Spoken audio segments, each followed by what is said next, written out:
తెలంగాణ ఉద్యమ స్ఫూర్తితో రెండు జాతీయ పార్టీలపై మరోసారి పోరాటం చేస్తామన్నారు BRS working president KTR. Congress పాలనలో రాష్ట్రంలోని అన్ని వర్గాలు మోసపోయాయని ఆరోపించారు.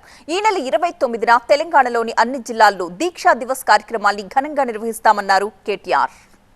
ఆనాడు తన సంకల్ప బలంతో అందరినీ కూడా ఒప్పించి మెప్పించి అందరినీ కలిపి ఏ రకంగానైతే ముందుకు పోయినామో అదే పద్ధతిలో కాంగ్రెస్ కబంధ హస్తాల నుండి 4 కోట్ల తెలంగాణ ప్రజలను కాపాడుకోవడానికి మరో సంకల్ప దీక్ష కూడా చేపట్టాల్సిన తరుణం ఆసన్నమైంది.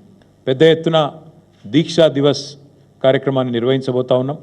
33 జిల్లా కేంద్రాలు కేసీఆర్ గారి నాయకత్వం ఉద్యమంలో కానీ అదేవిధంగా పరిపాలనలో కానీ ఏదైతే ఒక చెరగని ముద్ర వేసిందో దాన్ని మళ్ళీ గుర్తు చేసుకుంటూ అక్కడి నుంచి స్ఫూర్తి పొంది మళ్ళొక్కసారి రెండు జాతీయ పార్టీలకు బుద్ధి చెప్పే విధంగా కదం తొక్కుతాం.